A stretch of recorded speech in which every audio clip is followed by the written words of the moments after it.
This week on Newsnight, President Trump proposes a 24% cut to NASA's budget, putting science programs and the future of the Space Launch System and Orion in doubt. And a look at student homelessness in Central Florida. Newsnight starts now.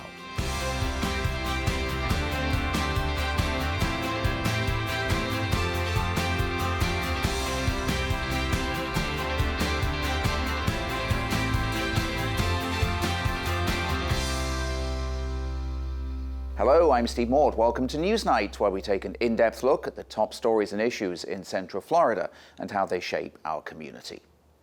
First tonight, we wanted to return to the issue of homelessness in our region that we've been talking about over recent months here on the program.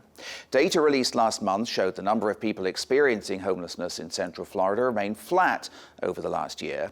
But the figures show a troubling number of public school students who are homeless. Crystal Knowles talked to one Valencia student who experienced homelessness at times during high school. And yeah, this was the car I was sleeping in. 25-year-old Yasmin Arencibia's life story hasn't always been a happy one. Her high school years looked nothing like those of her classmates. While they were busy planning for college, Yasmin was facing a very different reality, one that forced her to drop out of school. I was very, very depressed in this picture. Arencibia's life took a turn for the worse when, on top of struggling with food insecurity, she also found herself facing housing insecurity. Your mother kicked her out of her house when you were 19. Yes. Where did you go? I slept in my car because I had nowhere to go. Around that time, I hit up everyone. I was like, "Who can I sleep with you? And everybody said no. For years, this car was the only home she had left, in between stretches of couch surfing. I was trying to sleep. The instability of that lifestyle eventually took a toll on her health. It was the most immense pain I've ever had. And they were like, "Well, what are you eating?" And I was like, "Well, I'm eating McDonald's every day because I'm homeless." I had to go to the doctor. And I also developed scabies because of the heat in my car. At 23, Arencibia was accepted into temporary housing through the Empower program, a transitional housing program for homeless youth between 18 and 24. But by the time she turned 24, she aged out of the program and once again faced an uncertain future.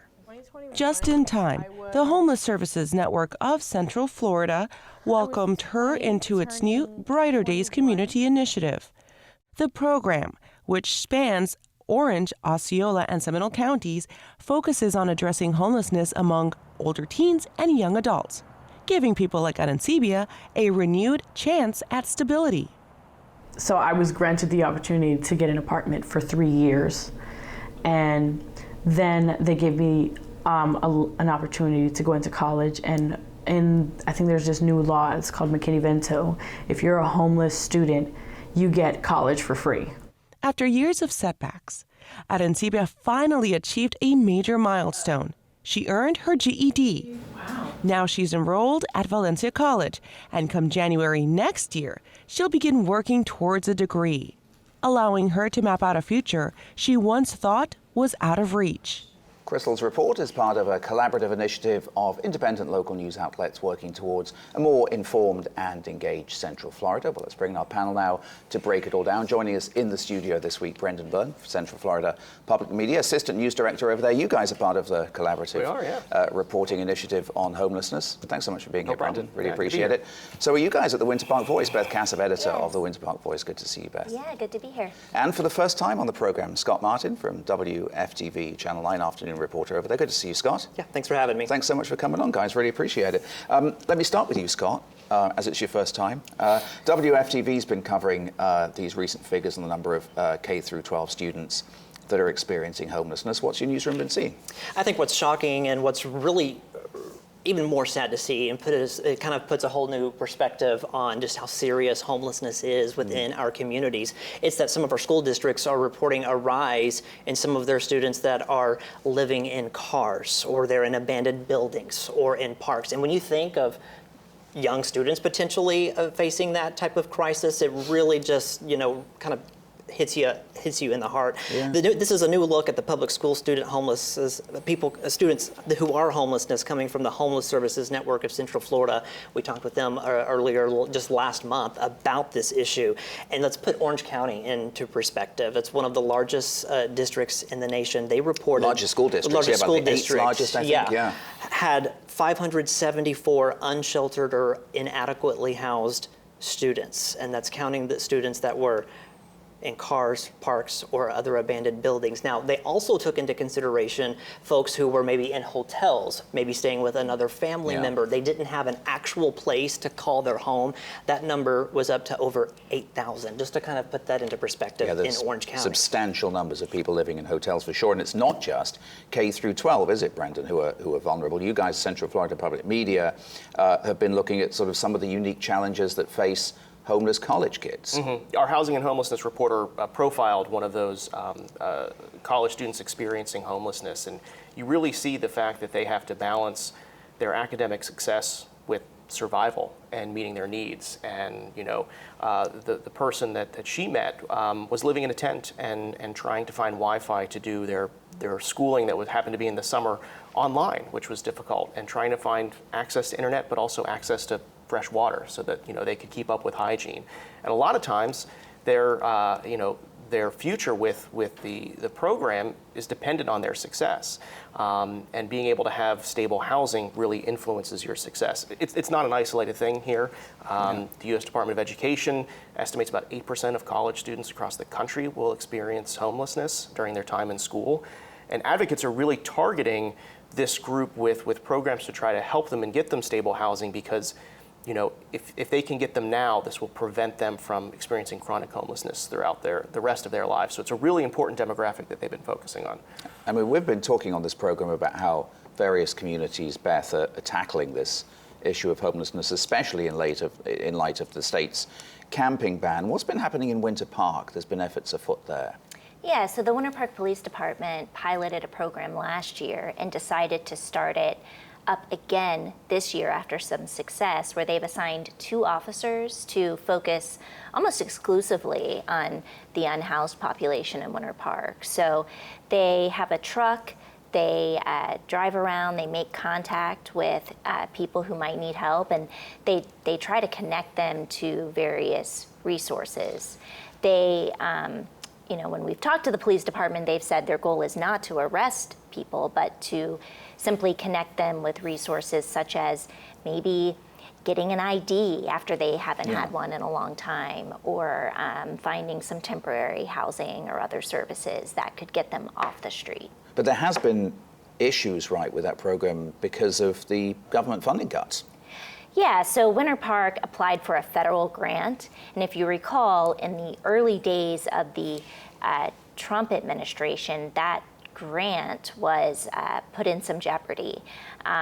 We have to rewind a few months, but all of the federal grants were frozen and then unfrozen. So it appears now that that money will come through for Winter Park, but the city manager had told me that they would move forward either way.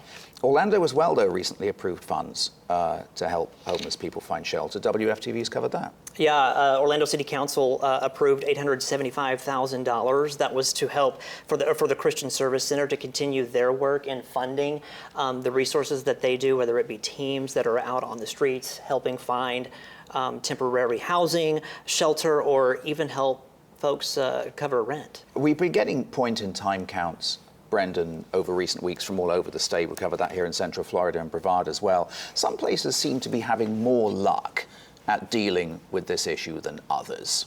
Yeah, Jacksonville is one of them. They found or recorded a 49% decrease in homeless population over year, which is pretty astounding when you compare it to other state numbers. They credited that the city leaders have really put money and effort into resources, especially in wake of the camping ban. To put it into perspective, locally we saw some ups and downs. Orange County dropped 2%, but Seminole and Osceola were up 4% and 9% respectively. What was really interesting about what our homelessness and housing reporter found interesting was that the Tri-County area saw 40% of people experiencing homelessness were either very young or very old, which was concerning to a lot of advocates and people trying to get support to them. Interesting. You know, we're coming up on hurricane season, Beth, and of course a lot of people who advocate for the homeless get very concerned around this time of year. It's definitely a challenging time. Where do homeless people go during storms? Well, there are a couple options. Of course, there are some shelters that exist all the time for people who are unhoused. But during hurricane season, as we all know, additional shelters open up that might accommodate all kinds of folks who just need additional shelter or might opt to come inland. So those are available.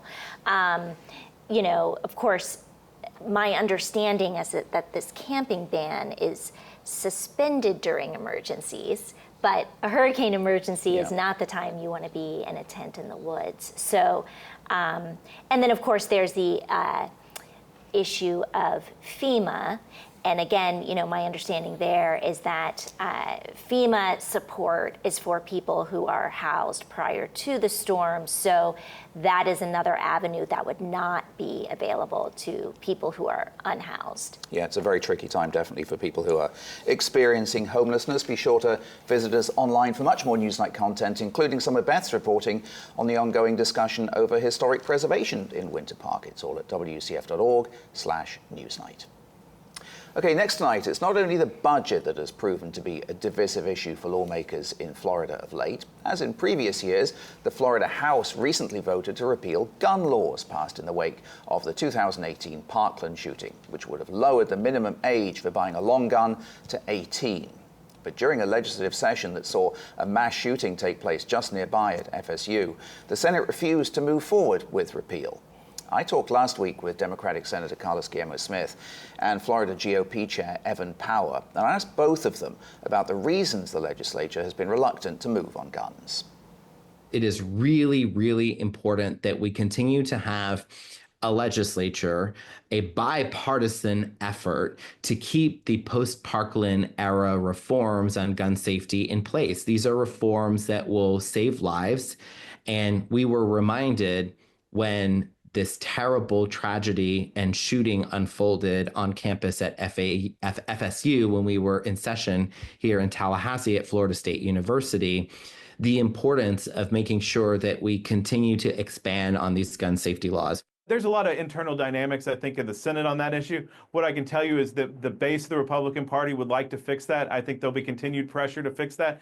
And I think what we see is these gun incidents that are happening in gun-free zones and people who feel that their constitutional rights have been taken away need to be addressed. And I think over time we're going to get there. It's just you got to deal with the legislative process is not a fast one. As much as the public would like it to get done immediately, sometimes it takes us a little time. Evan Power there. Okay, Brendan, it does seem like the Senate is a hurdle, right, to repealing these post-Parkland gun laws. What do we know about Senate President Ben Albritton's position here? Yeah, so he's kind of has this back and forth going for him internally. He's got a very high rating from the NRA, the National Rifle Association, card-carrying member.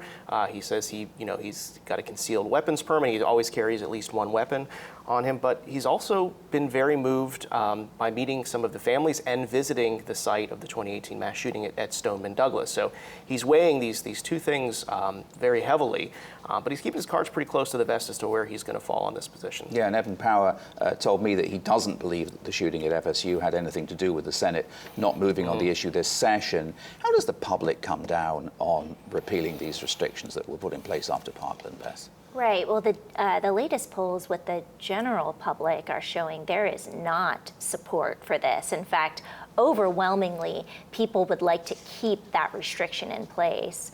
The numbers were 80% are not in favor of repealing that measure. And that's a large majority. Yes, and only about 7% undecided there, and roughly 12% said, okay, they would be in favor of repealing it. But yeah, I mean, the general public is not for that change. You were at FSU after this mass shooting, right? Did you get a feeling from FSU students that they were keen to see new rules on guns? They want to see change. Many students that I talked to had experienced Parkland as well, and now they were living through this again at FSU.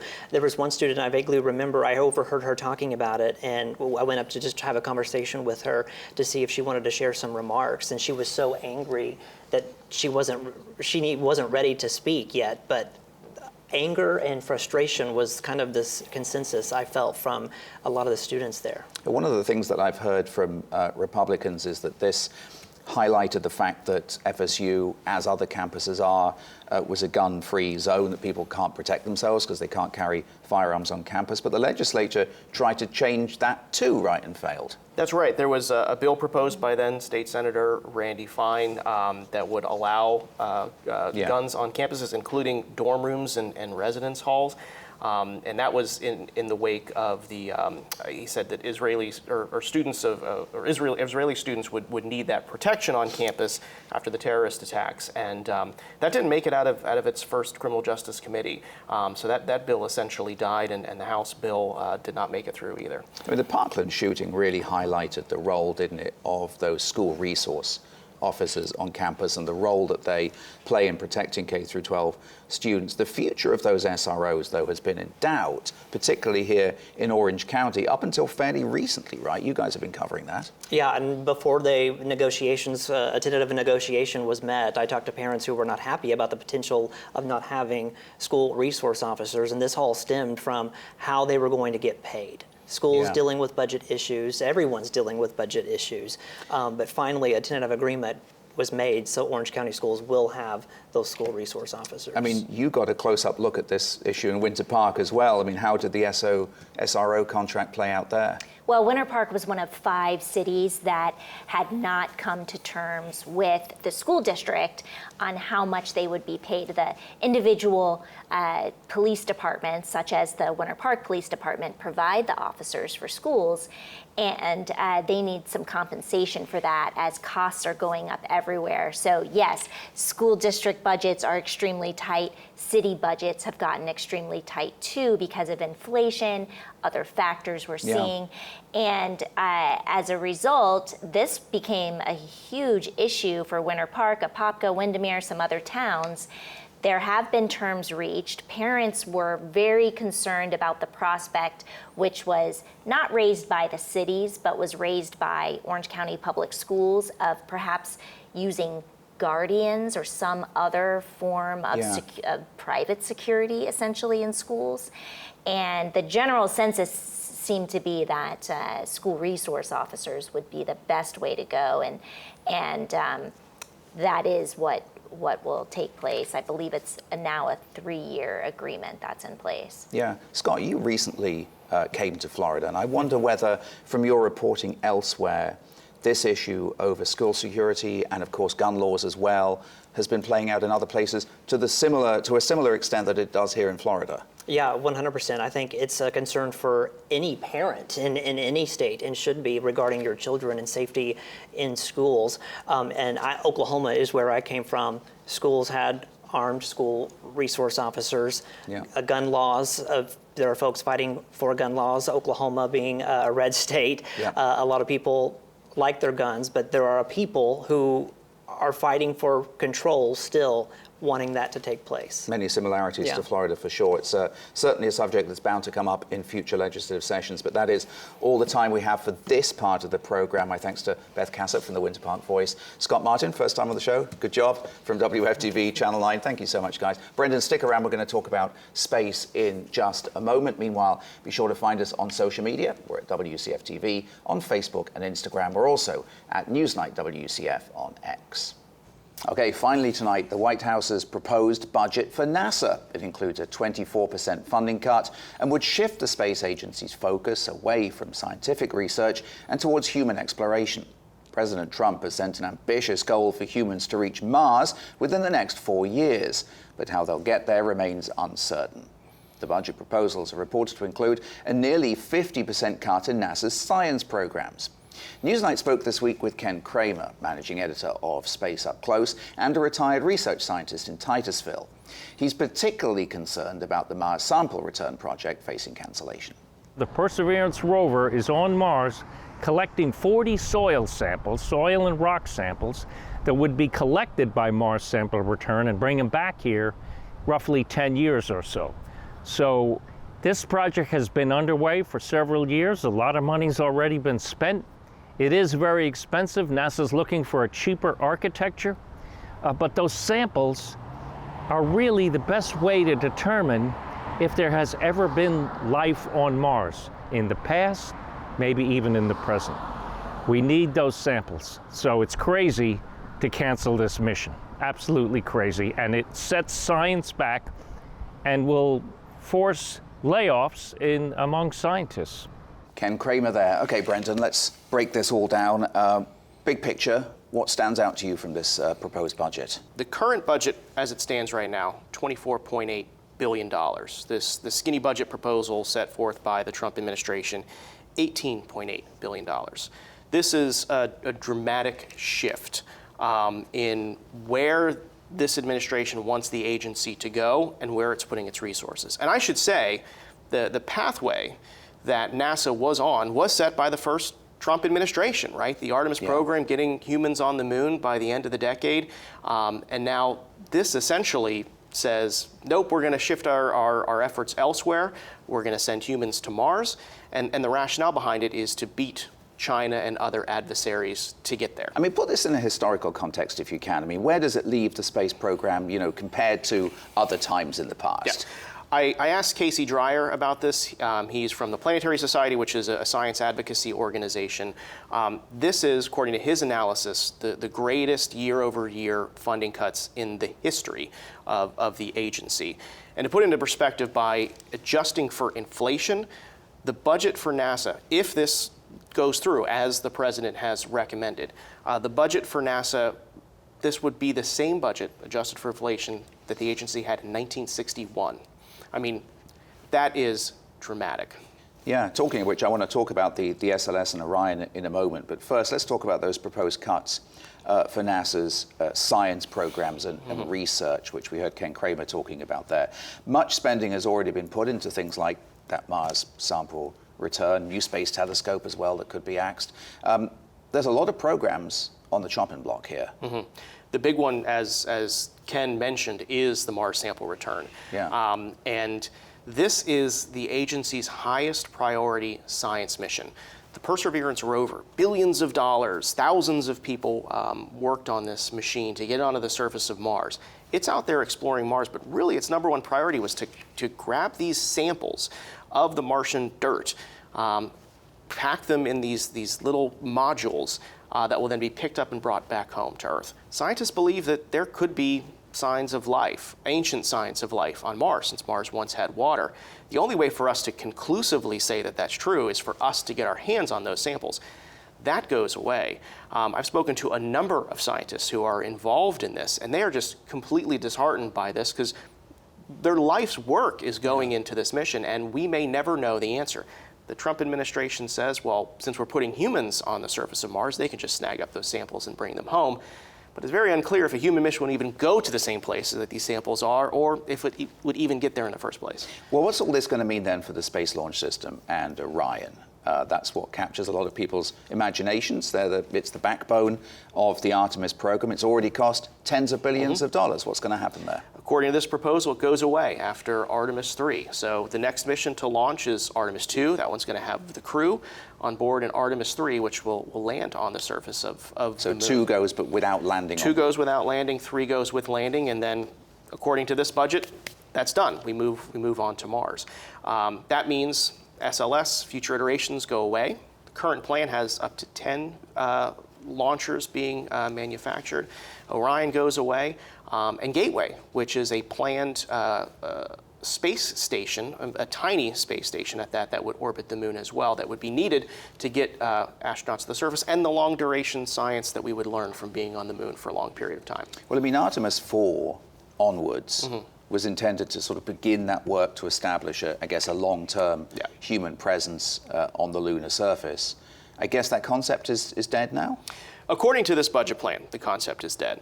The one thing that could happen is Congress still has the power of the purse, right? Congress is still responsible for appropriating this is this just money. a proposed This is just a budget. proposed budget.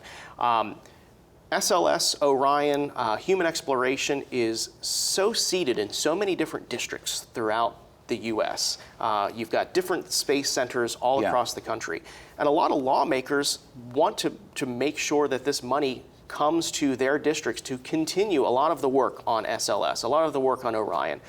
So it'll be interesting to see the dynamics between the lawmakers as to whether or not they'll go with what the president wants or what their constituents wants, which is jobs and development with the space agency. I mean, there is the headline, of course, is the cut. There is a slight bump for human exploration. That includes an extra $1 billion for Mars, which, as we know and we've talked about before, is a Trump priority. Do we get an idea where that extra funding for Mars is going to be spent, given that SLS and Orion are set to go away? Is that going to go to private endeavors? We don't know. We would assume that it would go to private endeavors because that would be the only way to make this possible. But I mean, a mission to Mars is very, very difficult.